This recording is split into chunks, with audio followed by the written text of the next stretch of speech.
Hi అండి, అందరికీ నమస్కారం. Welcome back to my channel knowledge transfer.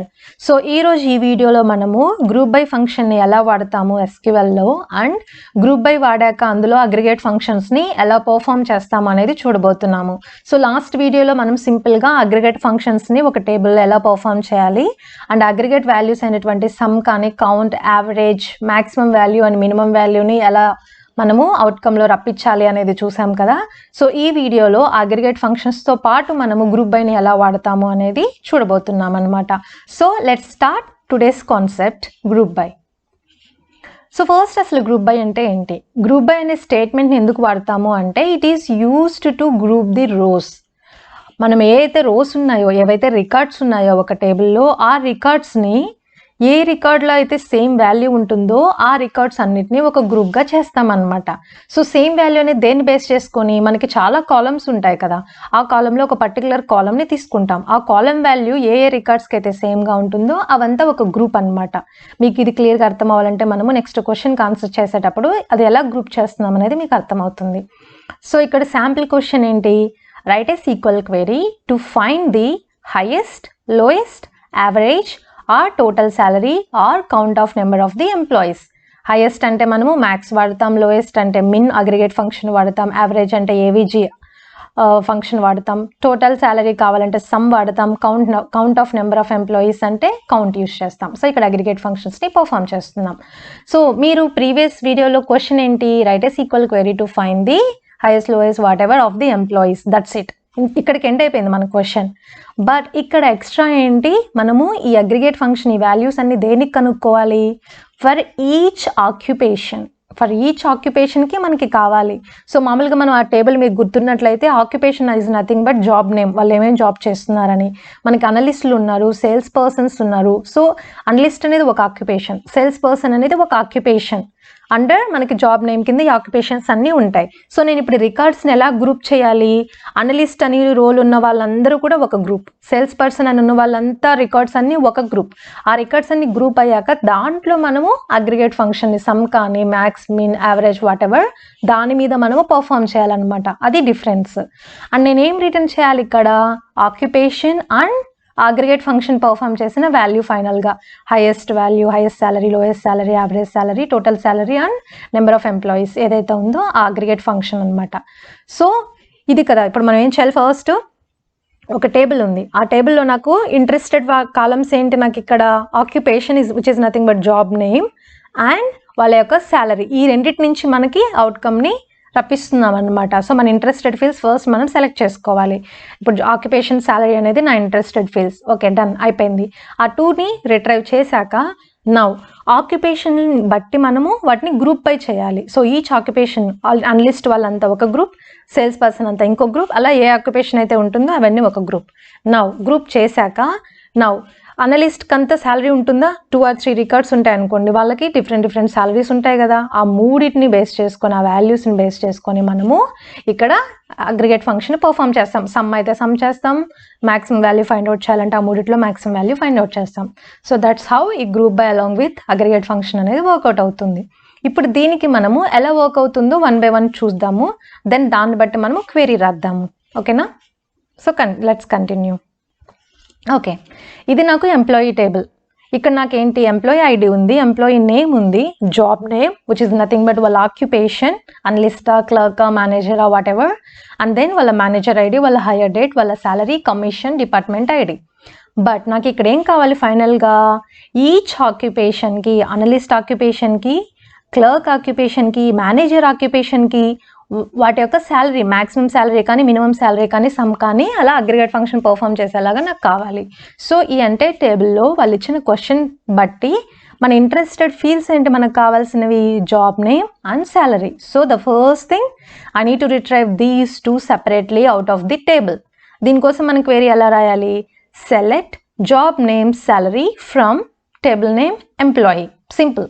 So ఈ టేబుల్ నుంచి ఈ జాబ్ నేమ్, శాలరీ, అందుకే నేను ఎల్లోలో హైలైట్ చేశాను. ఈ రెండింటిని రిట్రైవ్ చేశాను. Now what is my next step? Retrieve చేశాక నౌ నేను ఈ అనలిస్ట్ అంతా ఒక గ్రూప్ చేయాలి.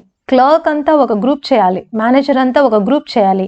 ఇలాగా ఈచ్ ఆక్యుపేషన్ బట్టి నేను ఈచ్ జాబ్ నేమ్ని బట్టి ఒక గ్రూప్ చేయాలి. గ్రూప్ చేశాక దాని మీద అగ్రిగేట్ ఫంక్షన్ని పర్ఫామ్ చేయాలి. So what I need to do now, group by. ఇక్కడ మనము గ్రూప్ బై ఆక్యుపేషన్ కదా, ఫర్ ఈచ్ ఆక్యుపేషన్ అన్నాడు కాబట్టి ఒక్కొక్క ఆక్యుపేషన్ని ఒక్కొక్క జాబ్గా ఒక్కొక్క ఆక్యుపేషన్ని ఒక్కొక్క గ్రూప్గా చేయాలి మనం ఇక్కడ. So that's why we're using now group by condition.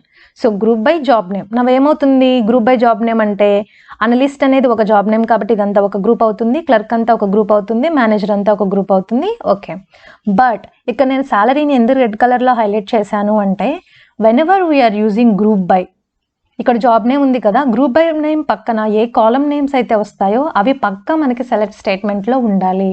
Please do remember this. మీరు కనుక ఈ మిస్టేక్ చేస్తే మీకు ఎర్రర్స్ వస్తాయి. గ్రూప్ బైలో మీరు ఏ కాలమ్స్ మెన్షన్ చేస్తున్నా ఆ కాలమ్స్ అన్నీ కూడా సెలెక్ట్లో ఫర్ షూర్గా ఉండాలి. దాన్ని బట్టి మనము ఇక్కడ గ్రూప్ బై చేస్తున్నట్లు అనమాట. ఈ కేసులో నేను జస్ట్ ఒక కాలమ్ని యూస్ చేస్తున్నా, బట్ దేర్ ఆర్ కొన్ని సినారియోస్ ఉన్నాయన్నమాట మోర్ దాన్ వన్ కాలమ్ని యూస్ చేసేవి. అండ్ ఇక్కడ నేను శాలరీ పెడుతున్నాను కదా, ఇది శాలరీ అనేది కాలమ్ నేమ్, బట్ దాన్ని నేను ఇక్కడ గ్రూప్ బైలో మెన్షన్ చేయలేదు. మీరు గ్రూప్ బైలో మెన్షన్ చేయని కాలమ్ ఏదైనా సెలెక్ట్లో పెడుతున్నారు అంటే అది పక్క మన అగ్రిగేట్ ఫంక్షన్ పర్ఫామ్ చేసే కాలమ్ అయి ఉండాలి. సో నేను ఇప్పుడు శాలరీని ఇక్కడ కాలమ్ని యూస్ చేయాలి అంటే I have to operate some aggregate function on this. Let's say నేను సమ్ అనుకుందాం, టోటల్ శాలరీ కావాలి, ఈచ్ ఆక్యుపేషన్కి నాకు టోటల్ శాలరీ కావాలి అనుకుంటాను. సో సింప్లీ నేనేం పెట్టాలి ఇక్కడ, సమ్ ఆఫ్ శాలరీ అని పెట్టాలి. సో ఆ శాలరీ బదులు మనము సమ్ ఆఫ్ శాలరీ అని పెడతాం. So this is the perfect అనమాట. నౌ ఇక్కడ సెలెక్ట్ జాబ్ నేమ్ ఉంది అంటే ఈచ్ ఆక్యుపేషన్కి వాళ్ళ సమ్ శాలరీ ఎంత అనేది తెలుస్తుంది. మనము group by job name use చేసాం. అండ్ మీరు అబ్జర్వ్ చేసినట్లయితే గ్రూప్ బైలో మనం జాబ్ నేమ్ని మెన్షన్ చేసాం అండ్ అది మనకి సెలెక్ట్లో కూడా ఫర్ ష్యూర్ ఉండాలి. And apart from these columns what ever we mention in group by, other ఏమన్నా మెన్షన్ చేయాలి అంటే ఆ కాలం మీద పక్కా మనకి అగ్రిగేట్ ఫంక్షన్ అనేది ఉండాలి. సో దట్స్ వై శాలరీ మనకి గ్రూప్ బైలో లేకపోయినప్పటికీ మనం శాలరీ మీద అగ్రిగేట్ ఫంక్షన్ పర్ఫామ్ చేస్తున్నాం కాబట్టి అది సెలెక్ట్లో ఉండొచ్చు. నౌ మనం ఆల్రెడీ ఏం చేసాం, ఈచ్ గ్రూప్గా డివైడ్ చేసాం కదా. నౌ ఈ అనలిస్ట్ మీద ఈ సమ్ అనేది పర్ఫామ్ అవుతుంది. సో అనలిస్ట్ శాలరీస్ ఏంటి, 3100, 3100. సో అనలిస్ట్ యొక్క టోటల్ శాలరీ ఎంత అవుతుంది, 6200. అండ్ క్లర్క్ శాలరీ ఎంత అవుతుంది, 1400 + 1200, 2600 and 1050 + 900 all together 4550. Similar way మేనేజర్కి ఎన్ని రికార్డ్స్ ఉన్నాయి, 3 రికార్డ్స్ ఉన్నాయి. ఈ 3 రికార్డ్స్ని సమ్ చేస్తే మనకి ఎంత శాలరీ వస్తుందో దట్ ఈస్ ద సమ్ ఆ పర్టికులర్ ఆక్యుపేషన్ మేనేజర్కి. సో రెసిడెంట్కి ఓన్లీ 1 రికార్డ్ ఉంది, సో అదే మనకి సమ్ అవుతుంది 6000. దెన్ సేల్స్ మ్యాన్కి 6000 శాలరీ. సో ఇలాగా మనకి ఒక group by function along with aggregate function అనేది వర్కౌట్ అవుతుంది. సో మనం ఒక క్వశ్చన్ని చూసినప్పుడు మనకు అసలు ఏం కావాలి, అందులో నుంచి మనకి ఏం కండిషన్ ఉంది, అవన్నీ కూడా మనం చూసుకొని మనము క్వెరీని రిట్రైవ్ చేయాలన్నమాట. మీరు ఇక్కడ ఇంకోటి అబ్జర్వ్ చేసినట్లయితే వేర్ అనేది ఎక్కడ రాలేదు, వేర్ కండిషన్ పెడతాం కదా, బికాస్ మనకి సినారియోలో స్పెసిఫిక్గా వాళ్ళు ఏమి కండిషన్ మెన్షన్ చేయలేదు కాబట్టి మనకి రాలేదు. But some cases like for example శాలరీకి వాడు కండిషన్ పెట్టాడు, ఏమని శాలరీ అనేది పక్కా నాకు 900 అబవ్ ఉండాలి అన్నాడు అనుకోండి. అంటే మనం ఈ గ్రూప్ బై పర్ఫామ్ చేసే ముందే 900ని ఫిల్టర్ అవుట్ చేసేసేయాలి. అప్పుడు ఏమవుతుంది, గ్రూప్ బైకి ముందు వేర్ కండిషన్ వస్తుంది. So where salary greater than 900 పెట్టినప్పుడు ఏమవుతుంది, ఈ క్లర్క్ ఎవరైతే ఉన్నారో విత్ 900 శాలరీ ఈ రికార్డ్ అనేది ఫిల్టర్ అవుట్ అయిపోతుంది. దెన్ మనము రిమైనింగ్ వాటి మీద పర్ఫామ్ చేస్తాం. సో బట్ మనం అనుకున్న సినారియోలో మనకి ఏ కండిషన్ లేదు కాబట్టి this is how we have return the query. అలానే కౌంట్, సింపుల్ కౌంట్ ఏంటి, అన్లిస్ట్ని బేస్ చేసుకుని ఎంతమంది ఉన్నారు, 2 ఉన్నారు. సో 2. క్లర్క్ ఎంతమంది, 4. మేనేజర్ ఎంతమంది, 3. రెసిడెంట్ 1. Sales man 4. సో ఇలాగ మనము కౌంట్ కూడా పర్ఫామ్ చేయొచ్చు. అంటే ఫర్ ఈచ్ ఆక్యుపేషన్కి మనకి ఎంతమంది ఎంప్లాయీస్ వర్క్ చేస్తున్నారు అనేది ఈ కౌంట్ అనమాట. అలాగనే శాలరీ, యావరేజ్ శాలరీ, అనలిస్ట్కి యావరేజ్ శాలరీ ఎంత ఇస్తున్నాం, ఇంత ఇస్తున్నాం. క్లర్క్కి ఆల్రెడీ వేరీ అయినా యావరేజ్గా మనం ఈచ్ క్లర్క్కి ఎంత శాలరీ ఇస్తున్నాం అంటే వీటి మీద మనం యావరేజ్ పర్ఫామ్ చేసినప్పుడు 1137 అయింది. మేనేజర్ మీద పర్ఫామ్ చేసినప్పుడు 2752 అయింది. రెసిడెంట్ ఎనీవేస్ మనకి సింగిల్ రికార్డ్ ఉంది కాబట్టి అదే వాల్యూ వస్తుంది. అండ్ సేల్స్ మ్యాన్కి ఇంత ఉంది. అండ్ మీరు ఇక్కడ అబ్జర్వ్ చేసినట్లయితే మేనేజర్ అండ్ క్లర్క్ వాల్యూ మనకి ఫ్లోట్ వాల్యూస్ వస్తున్నాయి. బట్ యాజ్ మనం శాలరీ అనేది ఇంటీజర్గా ఇచ్చున్నాం కాబట్టి మనకి ఇంటీజర్ వాల్యూనే మన స్క్రిప్ట్ ఇస్తుంది, ఐ మీన్ క్వెరీ రిజల్ట్ ఇస్తుంది. బట్ మనము వాటిని ఫ్లోట్ వాల్యూలో కావాలి అంటే నేను ప్రీవియస్ వీడియోలో చూపించినట్లు మీరు క్యాస్ట్ ఫంక్షన్ అనేది యూస్ చేయాలి. సో శాలరీని మనము ఫస్ట్ ఫ్లోట్గా కన్వర్ట్ చేస్తాము క్యాస్ట్ యూస్ చేసి, అండ్ దెన్ దాని మీద యావరేజ్ పర్ఫామ్ చేస్తే మనకి ఫ్లోట్ వాల్యూస్ వస్తాయి. అంటే డెసిమల్స్తో పాటు మనకి యావరేజ్ శాలరీ అనేది డిస్ప్లే అవుతుంది అనమాట. అలాగే మ్యాక్సిమం శాలరీ ఎంత వీళ్ళకి అనలిస్ట్కి 3100, క్లర్క్కి 1400, మేనేజర్కి 2957, రెసిడెంట్కి 6000 అండ్ సేల్స్ మ్యాన్కి 1700. Similar way minimum value, sorry ఇక్కడ నేను సమ్ని మెన్షన్ చేశాను బట్ ఇది మినిమం అనమాట. సో మినిమం శాలరీని పర్ఫామ్ చేసినప్పుడు మనకి మినిమం శాలరీ అనేది వస్తుంది. సో ఇలాగా మనకి group by and aggregate functions అనేవి ఉంటాయన్నమాట. సో మొత్తం ఇది చూసాక మీకు సింటాక్స్ అనేది ఒక ఐడియా వచ్చి ఉంటుంది కదా. గ్రూప్ బై ఎలా పర్ఫామ్ చేస్తాము అంటే, ఫస్ట్ ఇది అనేది మీరు ఫార్మాట్ గుర్తుపెట్టుకోండి. ఏ క్వెరీ అయినా ఇలానే స్టార్ట్ అవుతుంది. ఫస్ట్ సెలెక్ట్తో స్టార్ట్ అవుతుంది. సెలెక్ట్లో మనకి ఏవే కాలమ్స్ ఏమేమి అవుట్పుట్లో మనకి ప్రింట్ అవ్వాలి, కాలమ్ నేమ్స్ కానీ ఇవన్నీ కూడా సెలెక్ట్లో వస్తాయి. దెన్ ఫ్రమ్, ఏ టేబుల్ నుంచి రావాలి అనేది ఫ్రమ్. దెన్ వేర్ కండిషన్, ఈ వేర్ కండిషన్ అనేది ఆప్షనల్, అందుకే నేను ఇలా పెట్టున్నాను కదా. సో వేర్ కండిషన్ అనేది మనకు వాళ్ళు ఇచ్చిన కండిషన్ బట్టి వేర్ యూస్ చేస్తామా లేదా అనేది ఉంటుంది. Then group by and column names ఏవైతే మెన్షన్ చేస్తామో ఆ column names. Then having condition, ఈ హ్యావింగ్కి వేర్కి డిఫరెన్స్ ఏంటి అనేది నేను నెక్స్ట్ వీడియోలో మీకు క్లియర్గా ఒక సినారియోతో, ఇప్పుడు ఈ గ్రూప్ బై ఎలా ఎక్స్ప్లెయిన్ చేశానో సిమిలర్ వేలో మీకు క్లియర్ ఎక్స్ప్లెనేషన్, నేను ఆ లాజిక్ అనేది ఏంటి అనేది నేను మీకు నెక్స్ట్ వీడియోలో ఎక్స్ప్లెయిన్ చేస్తాను. సో డెఫినెట్గా వాచ్ చేయండి.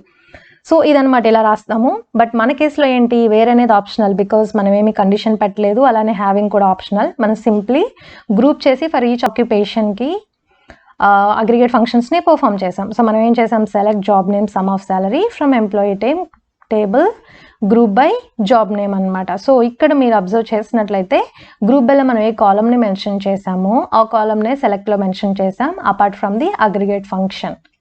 సో మనం ఒకసారి దీన్ని SQL మేనేజ్మెంట్ స్టూడియోలో రన్ చేసి చూద్దాము. ఓకే, సో నౌ ఫస్ట్ మనం అసలు ఎంప్లాయీ టేబుల్లో ఏమి ఇన్ఫర్మేషన్ ఉందో చూద్దాం. Select star from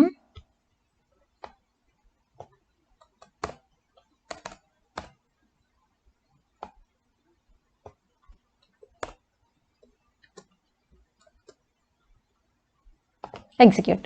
so same data నేను ఇక్కడ నుంచే తీసుకున్నానండి. మీరు చూసినట్లయితే email ID, employee name, everything.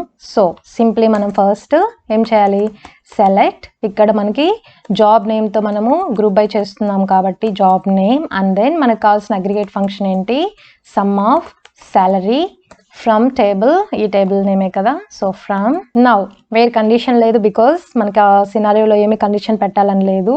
మనము గ్రూప్ బై జాబ్ నేమ్ చేస్తే సరిపోతుంది. So let's run this query.